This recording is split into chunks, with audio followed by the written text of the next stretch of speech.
Ready to be creative. They're ready to be aggressive. They're ready to do whatever and however and in whatever capacity it takes to try to pull one of the great upsets in Atlanta history and talk to Kevin Durant about coming to Atlanta. What is the lure, again, with it's the exact same conversation you had with Dwight Freeney. Who's doing the interviewing? Well, Atlanta for sure is getting interviewed by Kevin Durant and why it makes sense and who's going to be here and what do you have to do, and it's Paul Millsap and Al Horford and Kevin Durant. So, can you sign Al Horford and Kevin Durant, both those guys? You'd be maxed out of your mind. You'd have a front court of Millsap and Horford and Durant, and a lot of people think that's immediately the best front court in basketball. That's not even, Millsap with Horford and Durant, you are number one, and now you're competing for a title, depending on Dennis Schroeder, who you're going to have on the cheap. Bazemore's going to be gone. You're going to be over the cap. Los Medinas maybe can tell us how the math will work, but you're going to have to convince Kevin Durant that you coming here doesn't mean we strip our guys and we can't sign Bazemore and we can't sign Horford, we can't sign anybody. You've got to be able to have him with other guys. And my point is, don't let somebody define your story, right? Don't let somebody tell your story. Tell your own story. Get him to Atlanta. Talk about the upset of winning the 96 Olympics. I don't care.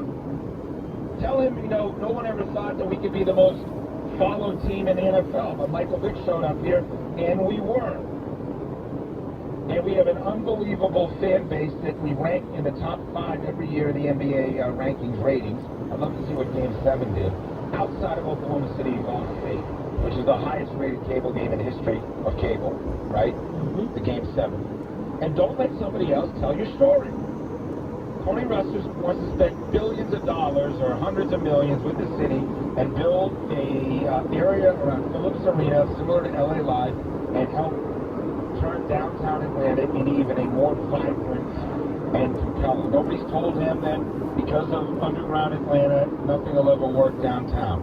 Nobody has told him that, white flight, people are afraid to be down around the building because there are a couple of homeless people and people down south freak out about that. Nobody's going to tell Tony Ressler that, restaurants typically don't work because there's too many other places in Atlanta where, Culinary and Buckhead and Decatur and West Midtown and Inman Park and the Beltline, that's where it's at. It's not downtown. He doesn't need to hear that. We define our city, right? Bernie Martin said, I'm going to build the biggest aquarium in the entire world in a place where we're nowhere near water, right? And he did it. And, get in the mix for Kevin Durant. Put him in a real estate deal. Push the envelope. Pull something Mark Cuban-esque. You want to get in the real estate business? You want to have a career? I live in Los Angeles. I'm connected to all the Hollywood types. My wife is Jamie Gertz. I am as dialed into that as anybody. It's time for you to extend your brand. I'll help you do that. We have a really good basketball team here that has won a number of playoff series of late. We have a very passionate fan base. And I don't want to hear about Boston. And I don't want to hear about the Knicks, and I don't want to hear about San Antonio, and I don't want to hear about anywhere. Come to Atlanta.